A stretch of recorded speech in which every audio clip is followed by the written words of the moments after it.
जय हिंद साथियों, स्वागत है आप सभी का एजुकेशन विद नवीन में। और प्यारे साथियों, आज हम यहाँ पे बात करने वाले हैं जो साथियों आपकी रीट का एग्ज़ाम होने वाला है 27 फरवरी से। साथियों उससे रिलेटेड कुछ महत्वपूर्ण मैथ के क्वेश्चंस की बात साथियों यहाँ पे हम बात करने वाले हैं, जो आपकी एग्ज़ाम के पॉइंट ऑफ व्यू से साथियों काफ़ी महत्वपूर्ण होने वाले हैं। और साथियों ये तमाम जो क्वेश्चंस हैं वो साथियों हमारे नंबर सिस्टम से रिलेटेड क्वेश्चंस हैं, जो साथियों आपको एग्ज़ाम में आपको हूबहू देखने को मिलने वाले हैं। तो चलो साथियों यहाँ पे क्लास की शुरुआत करते हैं। और सबसे पहले क्वेश्चंस की अगर हम बात करें प्यारे साथियों, क्वेश्चन है आप सभी के सामने कि निम्न में से कौन सा कथन जो है साथियों असत्य है।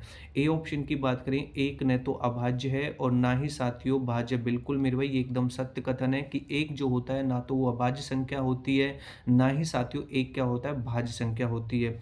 साथियों बी ऑप्शन की बात करें, जीरो न तो धनात्मक होता है ना ही साथियों ऋणात्मक होता है। बिल्कुल मेरे भाई ये बात भी बिल्कुल एकदम सही है कि जीरो एक न्यूट्रल होता है, यानी कि ना तो धनात्मक होता है ना ही साथियों वो ऋणात्मक होता है। तीसरे ऑप्शन की बात करें साथियों यहाँ पे कि यदि पी और क्यू का जो गुणनफल है साथियों क्या है, यहाँ पे देखो सम है, तो पी और क्यू हमेशा क्या होंगे, सम संख्या। मेरे भाई ऐसा बिल्कुल भी जरूरी नहीं है, ध्यान रखना पी और क्यू सम हो भी सकते हैं और साथियों इनमें से एक सम और एक विषम भी हो सकता है। जैसे मेरे भाई देखो यहाँ पे इस तरीके से इसको हम समझने का प्रयास करते हैं।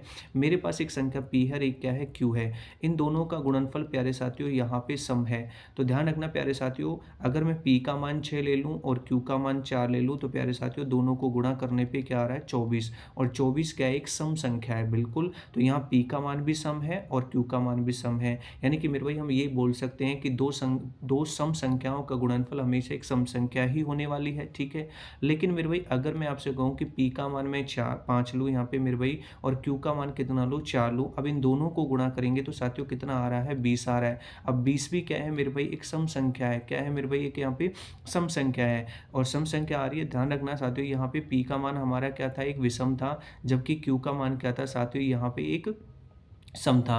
तो मेरे भाई आप ध्यान रखोगे, एक विषम संख्या को और एक मेरे भाई यहाँ पे सम संख्या को भी गुणा किया जाता है तो उनका गुणनफल हमेशा क्या आती है, एक सम संख्या ही आती है। तो प्यारे साथियों ध्यान रखना, यहाँ पे तीसरा कथन आपका क्या हो जाएगा, असत्य हो जाएगा।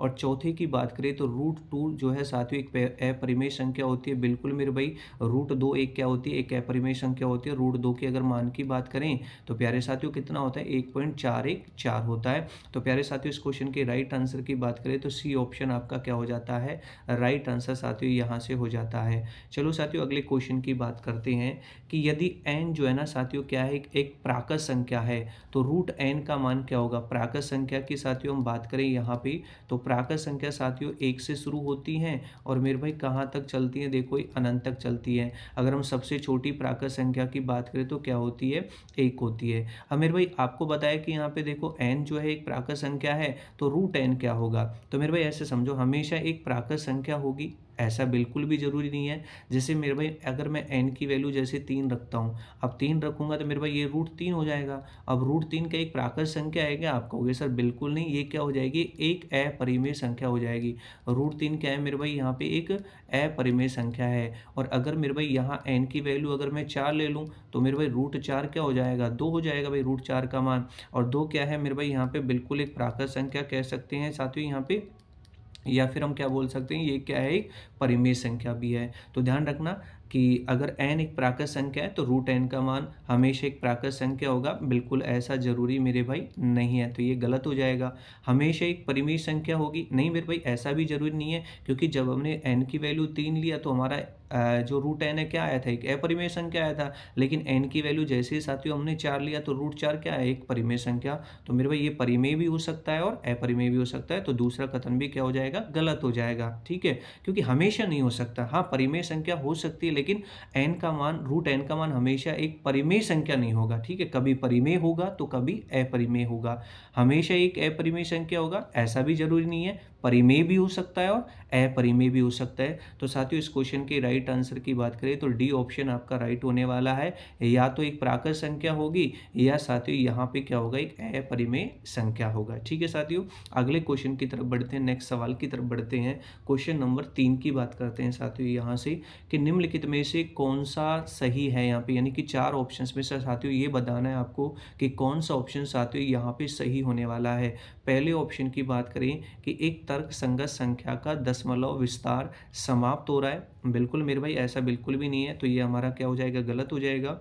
और बी ऑप्शन की बात करें तो एक परिमेय संख्या का दशमलव विस्तार साथियों यहाँ पे गैर शांत होता है, नहीं मेरे भाई, एक बिल्कुल ये बात भी क्या हो जाती है, एकदम गलत हो जाती है। पहली बात तो मैं बता दूं साथियों, यहाँ पे अगर हम परिमेय की संख्या की बात करें तो परिमेय संख्या क्या होती है हमारी, तो देखो मेरे भाई ध्यान रखना, जिन्हें पी बटे क्यू के रूप में व्यक्त किया जा सके वो सब क्या होती है, हमारी परिमेय संख्या होती है।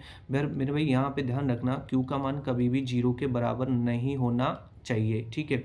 दूसरी बात अगर हम बात करें, जो भी हमारी शांत दशमलव संख्याएं होती है मेरे भैया ना, शांत दशमलव जो भी संख्याएं होती हैं वो सारी की सारी क्या होती है हमारी, देखो यहाँ से परिमेय संख्या होती है मेरे भाई, यहाँ पे क्या होती है, परिमेय संख्या होती है। जैसे मैं आपसे कहूँ कि यहाँ पे 0.5, ठीक है, 0.5, ठीक है मेरे भाई, तो आपको बताइए ये शांत दशमलव संख्या है, और मेरे भाई इसको बिल्कुल हम पी बटे क्यू के फॉर्म में लिख सकते हैं, और पी बटे क्यू के फॉर्म में लिख देंगे तो प्यारे साथियों ये क्या हो जाएगी आपकी, देखो यहाँ से परिमेय संख्या हो जाएगी।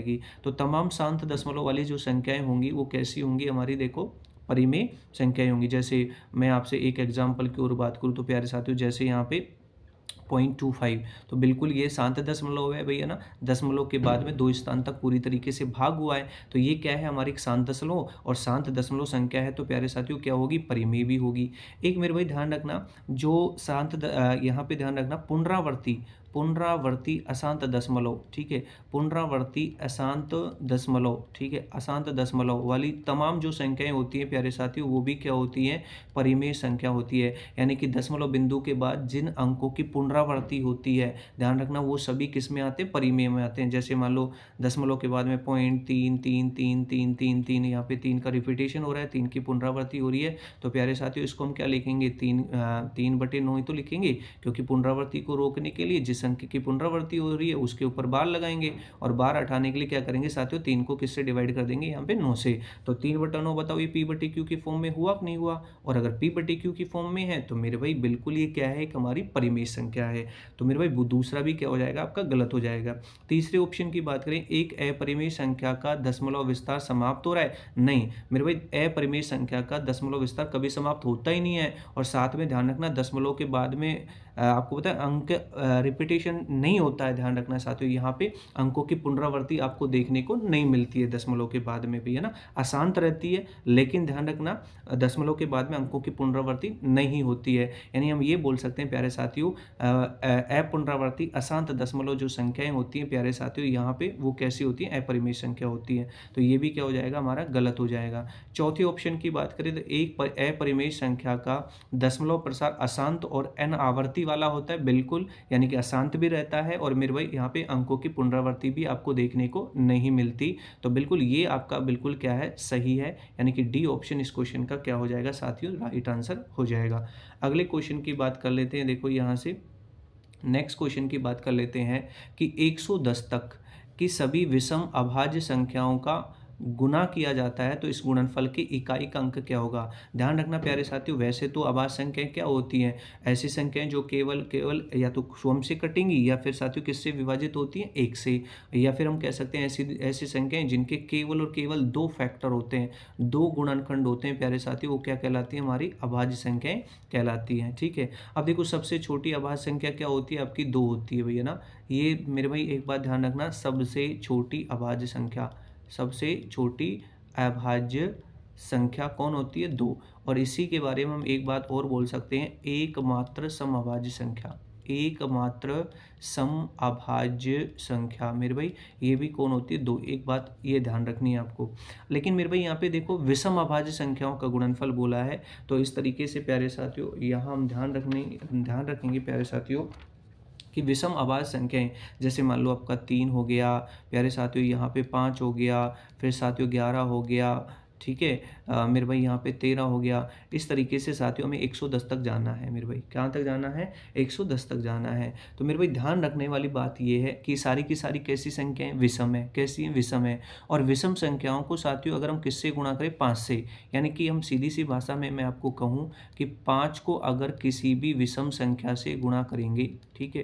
क्या करेंगे, विषम संख्या से ही गुणा करेंगे। तो साथियों हमेशा उसका इकाई अंक कितना आता है, 5 ही आता है, ठीक है। क्या आएगा इकाई अंक हमेशा मेरे भाई यहाँ पे, इकाई अंक हमेशा 5 ही आएगा। इस बात का साथियों आपको ध्यान रखना है हमेशा। तो इस क्वेश्चन का राइट आंसर क्या हो जाएगा, सी ऑप्शन आपका क्या हो जाएगा, राइट हो जाएगा। अगले क्वेश्चन की तरफ बढ़ते हैं कि x का मान जिसके लिए x+1 और साथियों x+3 सभी अभाज्य संख्याएं हैं। तो मेरे भाई देखो, अगर हम बात करें यहाँ पे x की वैल्यू 2 ले लें, ठीक है, और 2 अभी मैंने आपको बताया मेरे भाई। यहाँ पे देखो, यहाँ पे क्या है, 2 के बारे में हम बात करें तो एक तो ध्यान रखना प्यारे साथियों, सबसे छोटी अभाज्य संख्या क्या है, सबसे छोटी अभाज्य संख्या। एक ध्यान रखेंगे प्यारे साथियों, एकमात्र सम अभाज्य संख्या, एकमात्र सम अभाज्य संख्या। तो ये 2 के बारे में हम ध्यान रखेंगे। अब देखो मेरे भाई, जैसे हम x का वैल्यू 2 लेंगे तो एक संख्या तो 2 होगी मेरी, एक संख्या तो कितनी होगी, 2 होगी।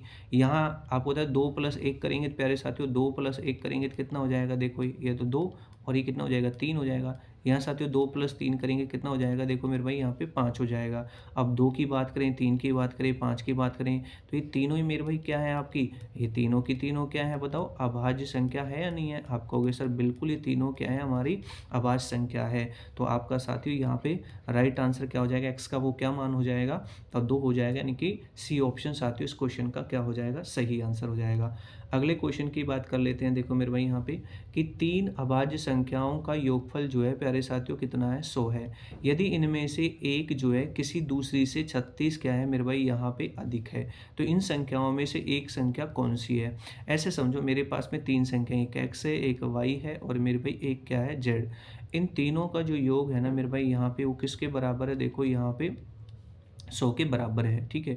अब मान लो ये जो तीसरी आवाज़ संख्या जो जेड है, मान लो ये दूसरी जो आवाज़ संख्या वाई है, इससे कितना ज़्यादा है, 36 ज़्यादा है। तो जेड बराबर क्या हो जाएगा, वाई प्लस का 36 हो जाएगा मेरे भाई यहाँ पे। अब मैं यहाँ पे देखो साथियों, यहाँ पे जेड की वैल्यू को यहाँ रखता हूँ इस वाले इक्वेशन में, इस वाले में। तो आप कहोगे सर एक्स प्लस में, वाई प्लस में, जेड की जगह क्या रखेंगे प्यारे साथियों, वाई प्लस का 36 और बराबर में कितना मेरे भाई, देखो यहाँ पे 100। तो ये हो जाएगा मेरे भाई, देखो यहाँ पे x प्लस में y और y कितना हो जाएगा, 2y हो जाएगा। और मेरे भाई ये 36 को इधर लेके जाएंगे तो माइनस हो जाएगा, और 100 में से 36 माइनस करेंगे तो कितना बचेगा साथियों, यहाँ पे देखो 64 बचेगा। क्या बचेगा मेरे भाई, 64 बचेगा। अब मेरे भाई यहाँ पे ऐसे समझो, अगर मैं x की वैल्यू 2 ले लूँ, क्योंकि 2 भी तो क्या है, एक अभाज्य है मेरे भाई यहाँ पे, 2 भी तो कैसी संख्या है मेरे भाई यहाँ पे, अभाज्य संख्या है मेरे भाई यहाँ पे। तो x की वैल्यू साथियों जैसे ही हम 2 ले लेते हैं, तो मैं यहाँ देखो इसके अंदर मान रखता हूँ, तो x का मान तो 2 हो जाएगा, प्लस में 2i और बराबर में मेरे भाई कितना हो जाएगा, देखो 64। तो 2i की वैल्यू कितनी हो जाएगी, आप कहोगे सर 64 में से कितना माइनस करोगे, 2, कितना आ जाएगा, 62 हो जाएगा। तो y का वैल्यू क्या हो जाएगा, 2 से डिवाइड कर देंगे 62 को, तो कितना हो जाएगा, 31। 31 भी क्या है हमारी, देखो ये अभाज्य संख्या है। अब मेरे भाई देखो x कितनी होगी, देखो यहाँ पे अगर हम बात करें x की वैल्यू कितनी होगी, 2 होगी। y कितना आ गया मेरे पास में, 31 आ गया। तो जेड जो है मेरे भाई यहाँ पे आपको पता है वाई से कितना ज़्यादा है, 36 ज़्यादा है। तो आप कहोगे सर जेड की वैल्यू निकालने के लिए 31 प्लस में कितना करेंगे, 36 करेंगे। तो मेरे भाई ये कितना हो जाएगा, 67 हो जाएगा। अभी जेड का जो मान आया 67, ये भी मेरे भाई क्या है यहाँ पे, अभाज्य संख्या है। तो आप कहोगे सर एक संख्या तो हमारी 2 होगी, एक मेरे भाई यहाँ पे कितनी होगी, 31 होगी, और एक मेरे भाई यहाँ पे कितनी होगी, 67 होगी। और मेरे भाई ये तीनों की तीनों हमारी अभाज्य संख्या होने वाली है, तीनों का योग बिल्कुल हमारा कितना होने वाला है, 100 होने वाला है। तो इनमें आपको कोई सी भी देखने को नहीं मिल रही है, तो इस क्वेश्चन का राइट आंसर क्या हो जाएगा, डी, यानी इनमें से कोई नहीं। ठीक है साथियों, अगले सवाल की तरफ बढ़ते हैं, नेक्स्ट क्वेश्चन की तरफ बढ़ते हैं कि निम्नलिखित कथनों पर विचार करें भैया ना। ठीक है, इन कथनों पे विचार करना है। 2 कथन आपको दिए गए हैं और दोनों में से बताना है साथियों यहाँ पे कि कौन सा कथन आपका क्या है, सही है। तो पहले कथन की बात करें तो 2 लगातार पूर्णांकों में से एक सम होता है। बिल्कुल मेरे भाई ये बात बिल्कुल एकदम सही है। आप कहोगे सर कैसे, देखो कोई भी पूर्णांक की बात करें, जैसे 2 की बात करूँ तो सम है, इसके बाद में देखो कौन आएगा, 3, विषम हो गया, फिर 4 आएगा सम, फिर विषम, फिर सम, फिर विषम, ऐसे मेरे भाई चलता रहेगा। तो 2 लगातार पूर्णांकों में एक सम होता है, एक क्या होता है मेरे भाई यहाँ पे, विषम होता है। बिल्कुल एक बात सही है। अगला है साथियों यहाँ पे कि विषम पूर्णांक का वर्ग जो है हमेशा 8n + 1 के रूप में होता है। बिल्कुल मेरे भाई ऐसा बिल्कुल होता है। जैसे देखो 3 क्या एक विषम पूर्णांक है, अब 3 का स्क्वायर करेंगे, वर्ग करेंगे तो क्या होता है, 9। क्या ये 9 जो है साथियों 8n प्लस 1 के रूप में है क्या? जैसे n की वैल्यू मेरे भाई, जैसे मैं यहाँ पे n की वैल्यू 1 ले लूँ तो बिल्कुल 8 गुणा में 1 प्लस में 1, तो ये 9 होगा नहीं होगा बताओ? ठीक है, बिल्कुल हो रहा है। फिर इसके बाद हम बात करें देखो 5 की, 5 का स्क्वायर कितना होता है अपना यहाँ पे 25 होता है। अब 25 भी बिल्कुल हमारा 8n प्लस 1 के रूप में है, ठीक है। यहाँ पे देखो मेरे भाई n का वैल्यू हम कितना ले लें, 3 ले लें, तो ये हो जाएगा 8 का 3 गुना प्लस में 1, 8 या 24 से कितना हो गया 25। तो बिल्कुल ये भी हमारा क्या है, सही है। तो आप कहोगे सर यहाँ पे दोनों ही कथन हमारे क्या होने वाले हैं, सही होने वाले हैं, सी ऑप्शन आपका सही आंसर हो जाएगा। नेक्स्ट बात करते हैं देखो यहाँ पे कि निम्नलिखित में से किससे परिमेय संख्या में अशांत पुनरावर्ती दशमलव है, ठीक है। अशांत पुनरावर्ती दशमलव यानी कि दशमलव के बाद में प्यारे साथियों यहाँ पे पुनरावर्ती होती है, ठीक है। पुनरावर्ती होती है और लगातार होती जाती है इस तरीके से, है ना, ठीक है, रुकती नहीं है पुनरावर्ती, उसे बोलते हैं अशांत पुनरावर्ती भैया ना, ठीक है। यानी दशमलव बिंदु के बाद में अंकों की पुनरावर्ती लगातार मेरे भाई चलती रहती है। अब मैं आपको देखो यहाँ पे बताऊँ इस क्वेश्चन के राइट आंसर की, तो ये हो जाएगा अपना 17/6। जैसे ही मेरे भाई आप 17 को 6 से भाग करोगे तो आपके यहाँ पे अंकों की पुनरावृत्ति होने लगेगी। जैसे हम देखो हम यहाँ पे डिवाइड करके देख लेते हैं। जैसे 17 को हम 6 से डिवाइड करें तो 6 दूनी 12 हो जाएगा मेरे भाई। यहाँ पे कितना बचेगा, देखो यहाँ पे अपना 5 बचेगा, ठीक है। अब 5 में भाग नहीं जाएगा, दशमलव लगाएंगे, ये 50 हो जाएगा मेरे भाई यहाँ पे। तो 6 का भाग देखो 8 बार देंगे, 6 8 48, फिर कितना बचेगा आपके पास में 2। अब दशमलव लगा रखा है तो मेरे भाई यहाँ पे 0 उतार सकते हैं। तो देखो यहाँ पे 6 तिया 18, ठीक है, फिर 2 बचेगा, यहाँ पे 0 लगा देंगे, फिर 6 तिया 18, ठीक है, फिर 2 बचेगा। तो मेरे भाई इस तरीके से यहाँ पे 3 का रिपीटेशन होता रहेगा भैया ना, ठीक है। तो बिल्कुल ये क्या है, एक अशांत पुनरावर्ती दशमलव। बाकी मेरे भाई यहाँ पे एक बात और आपको ध्यान रखनी है, यहाँ पे एक चीज़ ध्यान रखनी है कि जिनका मेरे भाई यहाँ पे जो डिनोमिनेटर होता है, जिनका हर साथियों यहाँ पे 2 या 5 की घात के रूप में हो, घात के रूप में हो, तो वह शांत दशमलव संख्या होती है भैया ना, ठीक है, शांत दशमलव संख्या होती है, ठीक है। ये बात आपको ध्यान रखनी है। यानी कि कोई भी संख्या ऐसी है मेरे पास में जिसका हर जो है सातों या तो 2 या 5 की घात के रूप में होता है, तो वो कैसी होती है, हमारी शांत दशमलव होती है, ठीक है। तो ये बाकी के जितने भी हैं आपके ऑप्शंस, ये कैसे हैं, शांत दशमलव के हैं, ठीक है। तो ये हमारा क्या हो जाएगा, राइट आंसर हो जाएगा इस क्वेश्चन का। नेक्स्ट आगे की बात करें कि 2 पूर्णांक P और Q जो कि साथियों यहाँ पे सापेक्षता क्या होते हैं, सहअभाज्य होते हैं, निम्न कथनों पे विचार कीजिए। तो पहले तो मैं सहअभाज्य की बात करूं तो यहाँ पे एक बात ध्यान रखनी है कि ऐसी दो संख्याएं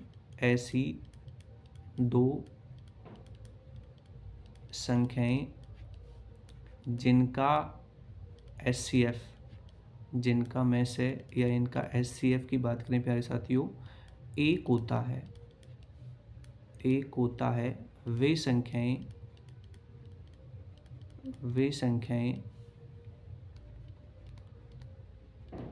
सहअभाज्य संख्या कहलाती हैं, ठीक है। यानी ऐसी दो संख्याएं जिनका HCF कितना हो, एक हो, वो क्या कहलाती है, हमारी सहअभाज्य संख्याएं कहलाती है, ध्यान रखना। तो पहला कथन है यहाँ पे दोनों अभाज्य संख्या हो सकती हैं, बिल्कुल मेरे भाई। देखो जैसे एक 2 है मेरे पास में, ठीक है, एक 2 है और एक 5 है, बिल्कुल। तो एक दोनों अभाज्य संख्या है भाई, 2 भी अभाज्य संख्या और 5 भी है, तो मेरे पास बिल्कुल इनका जो HCF है, इनका जो मैस है वो कितना होता है, 1 होता है, ठीक है। जैसे एक एग्जाम्पल और ले लें, 3 और मान लो यहाँ पे 7, ये भी तो अभाज्य संख्याएं हैं, तो इनका HCF भी कितना होगा, 1 होगा। और इनका HCF 1 है तो बिल्कुल ही कैसी होंगी, सहअभाज्य संख्याएं होंगी। दूसरा ऑप्शन है दोनों भाज्य संख्याएं हो सकती है, बिल्कुल ऐसा भी हो सकता है। दो भाज्य संख्याएं भी बिल्कुल मेरे भाई सहअभाज्य हो सकती है, कैसे, देखो जैसे हम बात करें 25 मेरे भाई, तो 25 बताओ यहाँ पे भाज्य संख्या है या नहीं है। और एक मेरे भाई देखो यहाँ पे 9, ये भी भाज्य संख्या है, लेकिन मेरे भाई 25 और 9 का HCF तो कितना होगा, आप कहोगे सर 1 होगा। और अगर HCF 1 है तो बिल्कुल ये कैसी होंगी, अपनी सहअभाज्य संख्याएं होंगी। तीसरा ऑप्शन है साथियों यहाँ पे कि एक अभाज्य और दूसरी भाज्य, बिल्कुल साथियों, एक भाज्य और एक अभाज्य संख्याओं का HCF भी 1 होता है, और वो कैसी संख्याएं होती हैं, सहअभाज्य। कैसे, देखो मान लो यहाँ पे एक तो मैं 5 ले लूँ मेरे भाई, 5 क्या है, अभाज्य संख्या है। और एक मान लो मेरे भाई यहाँ पे देखो मैं मैं 16 ले लूँ, 16 क्या है भाज्य है, तो बिल्कुल मेरे भाई ये इनका एचसीएफ भी कितना हो सकता है, 1 होगा, और 1 होगा तो ये कैसी होंगी हमारी सहभाज्य संख्याएँ होंगी। तो ध्यान रखना प्यारे साथियों कि सहभाज्य होने के लिए साथियों यहाँ पे दोनों अभाज्य संख्याएँ भी हो सकती हैं, दोनों भाज्य संख्याएँ भी हो सकती हैं, और एक भाज्य और एक अभाज्य संख्याएँ भी हो सकती है। तो प्यारे साथियों यहाँ पे डी ऑप्शन आपका क्या होने वाला है, एकदम सही आंसर होने वाला है मेरे भाई यहाँ पे, ठीक है। तो राइट आंसर आपका क्या हो जाएगा, डी। और अगले क्वेश्चन की बात कर लेते हैं कि ए बी जो है ना साथियों यहाँ पे 2 अंकीय अभाज्य संख्या है, ठीक है, जहाँ ए और बी साथियों आपस में बराबर नहीं है, ध्यान रखना, यानी कि जो ए का मान होगा वो बी का मान नहीं हो सकता। यदि ए बी को विपरीत किया जाता है तो प्राप्त संख्या जो बी है, यानी उल्टा करने पे जो संख्या मिलेगी वो भी कैसी होनी चाहिए, आपकी अभाज्य संख्या होनी चाहिए। तो ऐसी संख्याओं का योग क्या होगा मेरे भाई यहाँ पे, ठीक है। ऐसे समझो मेरे भाई यहाँ पे देखो मेरे पास में ए बी, अब ये ए बी कैसी है, आप कहोगे सर अभाज्य है, कैसी है, अभाज्य संख्या है। इसको उल्टा करूंगा तो बी आगे आएगा, ये पीछे जाएगा, तो ये भी कैसी होनी चाहिए अपनी, ये भी मेरे भाई यहाँ पे अभाज्य संख्या ही होनी चाहिए, कैसी होनी चाहिए, अभाज्य संख्या ही होनी चाहिए। तो ऐसी जितनी भी संख्याएं बनेंगी ना उनका योग क्या होगा ये तुमसे पूछा है, और संख्या कितने अंकों की होनी चाहिए, 2 अंकों की। तो आप कहोगे सर सबसे पहले देखो अगर हम बात करें एक संख्या, मान लो मैं 13 की बात करूँ, 13 अभाज्य संख्या है बिल्कुल, और 13 का उल्टा करेंगे तो 31 मेरे भाई, ये भी क्या है हमारी अभाज्य संख्या है मेरे भाई, ठीक है। एक संख्या 13 के बाद 17 की बात करें तो ये भी अभाज्य संख्या है, और 17 का उल्टा करेंगे तो 71 मेरे भाई, ये भी क्या बनेगी, देखो आपकी अभाज्य बनेगी भाई, 13 और 31, भाई 13 अभाज्य संख्या है, और इसका उल्टा करेंगे तो 31, ये भी अभाज्य है। 17 की बात करें तो ये भी अभाज्य है, और उल्टा करेंगे तो 71 बनेगा, ये भी अभाज्य संख्या है। इसके बाद अगर हम बात करें देखो साथियों यहाँ पे 37, ठीक है, 37 एक अभाज्य संख्या है, इसका उल्टा करेंगे 73 बन रहा है, ये भी अभाज्य संख्या है।